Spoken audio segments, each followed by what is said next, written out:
Hello guys, welcome back to Kuya Dens.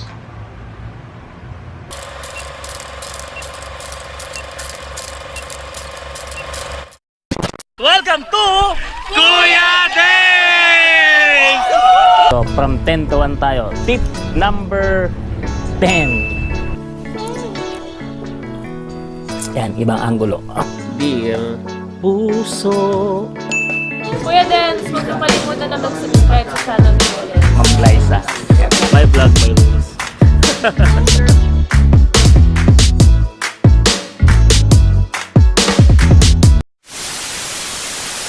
So, magandang umaga, hapon, gabi, anumang oras nyo pinanood tong episode na to. So, this episode, diretso na kagad sa Kuya Dens, na pagbalik natin, okay, ay isang episode na dedicated ko sa isang nakausap ko via Facebook paggabi. So, dun sa conversation namin, nakaisip ko ng pwedeng pag-usapan dito sa Kuya Dens channel, okay?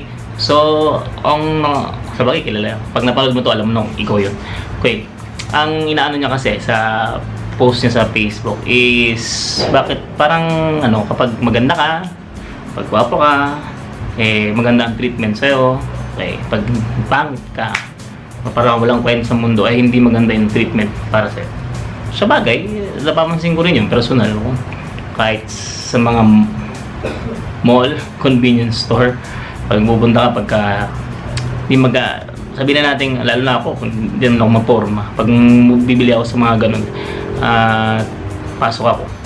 Pag hindi maganda yung ayos mo, parang wala ka lang, saka lang gusto dumaan. Pero kapag ka mga foreigner, mga maganda, gwapo, parang prinsipe at prinsesa kong sinasalubong.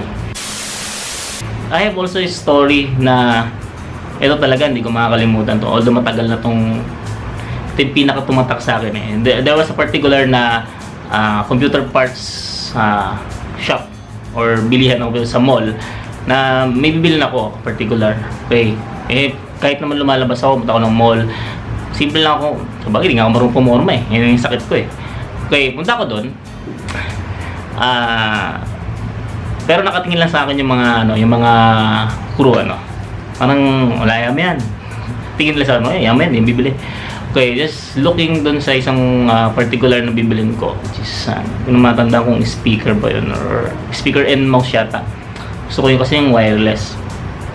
At that time, nagninegosyo din ako na nagbebenta ko ng laptop. That was after manalo ako sa Song of Praise Music Festival.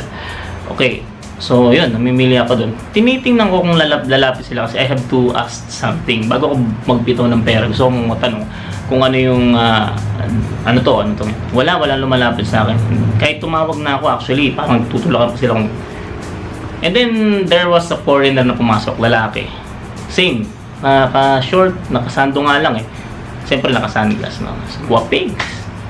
Nilapitan ng dalawa, naguluhan pa sila kung sinong makakalapit. So, tinignan ko yung conversation nila. And then, ayun. Di naman pala bibili yung foreigner. Nagtanong lang. So yung isa napilitan lumapit sa akin. So, it's parang na-build up ng inis sa akin. Hindi na ako nagtanong. Tinuro ko na kung ano yung bibilin ko. And then, dumiretso akong counter. And parang nandun sila malapit sa counter. Just lang yata. Magkano lang ba? Alam ko hindi naman ganun kamahal. Naglabas ako ng 1,000 peso bill. 2,000 yata ang nilabas ko kasi alam ko. And then, siguro, dahil walang panukli, sabi ng cashier sa akin na if meron akong smaller bill, sa inis ko, pero sana wag naman tong sa inis ko, pinakita kay wallet ko, wala akong mas mababa yan. I brought 10,000 pesos kasi noong time na yun, dahil binayad yun sa akin sa pagbili ng laptop. Yun naman ay nire-regrets ko kasi dapat hindi ganun na naging action ko. Pero, the experience itself, so parang kailangan ko pa malaman na mapera ako para i-trato mo ko ng maayos.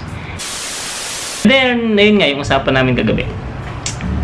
Sinabi ko sa kanya, huwag mo nang asahan na magiging fair ang trato sa'yo ng mundo. It's not. Tanggapin natin lagi na, tawag ito, the word is unfair. Ayan. So, yung gusto mong trato sa'yo, Hindi yun talagang ibabato. Not unless you do the first. Okay? Sabi ko nga sa kanya, be, first of all, ang dapat na magtatato sa'yo ng fair at maayos, sarili mo. Kasi ang nangyayari sa kanya, dahil dun sa, parang nagsiself-pity siya. Kung mag-self-pity ka dun sa na-experience mo, unfair treatment ng iba, sino lang magtatato sa'yo ng maayos? Wala na. So, ano mangyayari sa'yo? Magiging insecure ka na sa mga gagawin. Dapat, kung anong gusto nating mangyari sa atin, ang unang-unang gumagawa nun sa ating sarili. So, maging fair ang treatment sa'yo, edi treat mo ng fair yung sarili mo. Okay? So, ako, lagi kong sinasabi na, hayaan mo yung sinasabi ng iba. You can use it as to reflect what you are na. Kung ano ka na, kung ano na ang pagkatao mo. Pero, yun ang maging basis mo as what you want, anong gusto mong gawin sa buhay. Hindi eh. Parang lumalabas, nabubuhay ka para sa kanila. It is not dapat. Dapat nabubuhay ka para, of course, kay God first. And then sa sarili mo. Okay? Sabi ko nga sa kanya, dapat ma-absorb mo yung linya doon sa kanta na learning to love yourself is the greatest love of all. So, kung una mo munang dapat magmamahal sa sarili mo, ikaw, kaya mo sila. Kung hindi ka nila ititrato ng ganun ba, aasa tayo ng fair treatment sa huwag mo. Sabi ko nga I don't care. Pangit ako, minado ako dun. Naasa pa ba ako sa'yo ng fair treatment? Hindi ako magaling kumanta. Parang tingin ko, alam mo, laging ang sekreto doon. Hindi ko tinitingnan ng sarili ko ng taas. Laging tinitingnan is mababa. Para walang disappointment. Okay? Lagi ko sinasabi, hindi ako magaling na musician, hindi ako magaling mag-drawing, hindi ako magaling sa pagiging teacher. Sa lahat. Yan, hindi ako magaling. Kasi pag tinuring mo na yung sarili mo na magaling ka, na you're on the top, yun doon na dating yung mga disappointments, insecurities. Hindi. Ang maganda doon, turo mo sarili mong laging mababa. So kung hindi ka man nila itrato ng maayos, wala ka namang value, di ba? Ang pag lagi mong tinuturing yung sarili mo as no value at all. So wala kang aasahan na pero kung tinuturing na high value ka, doon nga mangyayari sila. Di ba? At saka of course, ang pinakamagandang bahagi nga na dapat pinapaganda natin, hindi ito ilipas yan. Ito dapat. Yan. Kasi sabi nga sa Bible, si God tumitingin sa atin sa puso. Malinis nga to, marami naman to. Nonsense. Okay, ang may malinis na puso, tandaan nyo, hindi man siya madalas napapansin, makikita yun ng mga taong napapalapit sa'yo. Makikita ka ng mas malapitan, mas kilala ka. Okay? Mas maganda pa rin yung sasabihin sa'yo ng tao, kahit wala ka dun okay naman yan si ganito, okay naman yan si ganito, mabait yan. Diba? There was a time nga, may nagtanong sa akin na nagalit sa akin kasi there was a guy na binuli ako sa Facebook. Nagkaharap-harap kami. Okay? After so many, sabi ko, sige, misunderstanding lang pa yun. Okay na. And after ng usapan, lumapit sa akin yung kaibigan ko. Ba't ganun? Bakit pinatawad mo kaagad? Ganyan. Sabi ko, ano magagawin ko? Katayin ko, di ba? Diyan mo na. So, let it be.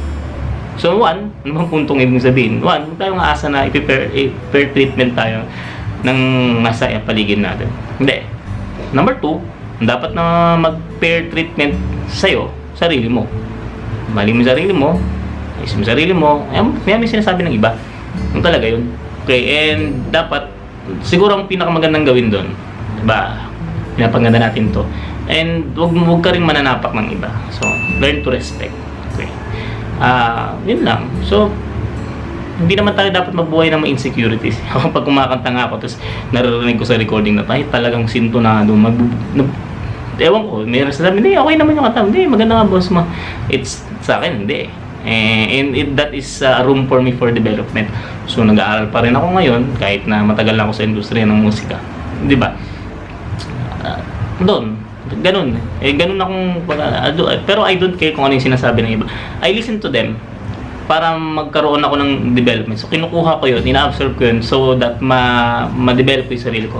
Pero to live with them, kung ano yung sinasabi nila, kung ano yung sasabi nila, kung ano yung treatment nila sa akin, it's matagal na akong nakatirang mag-isa. Siguro, I can say na I can live alone in a lonely place. So, maging ano pa ba ako sa'yo, di ba? Yun lang. So, gusto ko lang i-lift up yung spirit ng iba na pag nakakaramdam na ng insecurities, nakakaramdam na unfair treatment, hindi yan. Pag yan ay isa sa mga training grounds natin dito sa mundo para tayo ay maging mabuting tao. So, do not reflect of what they are doing to you. Kung alam mong hindi maganda yun, so, X yun. Ngayon, kung ano yung mga magandang nakikita mo, yun ngayon yung gawin mo. Una, sa sarili mo. Pangalawa, sa mga taong sa pilig. And don't ever get tired of doing what is good. Yun ang pinakamaganda. Kasi doon tayo dinisign. Yung, tayo ay dinisign para gumawa ng mabuti. So yun lang mga Kuya Deds, at hindi ko na masyadong pahabain, nakaka 10 minutes na pala ako ng pagdadaldal. So sa mga insecure dyan, lift up your spirits. Kung may mga gusto kayong sabihin, may gusto kayong tanong, i-comment nyo lang dyan sa baba. Titingnan natin kung kaya natin itanong. So sa susunod ulit na mga topic, salamat sa pakikinig. Sa mga bagong nanonood, please subscribe this channel. Sa mga dati nang nanonood, mga 20 sila, salamat sa inyo. Share nyo naman itong video na ito and like our video. So this is Kuya Dens, nagsasabing X ang insecurities. Love kayo ni God, love kayo ng sarili nyo, love kayo ng mga taong nagmamahal sa'yo, of course. Okay? And love kayo ni Kuya Dens. So this is Kuya Dens signing. Bye-bye.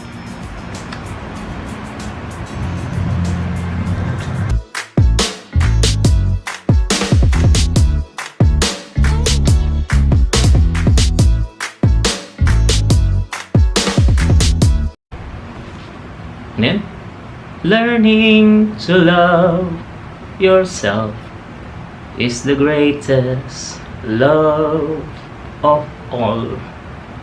The greatest love of all.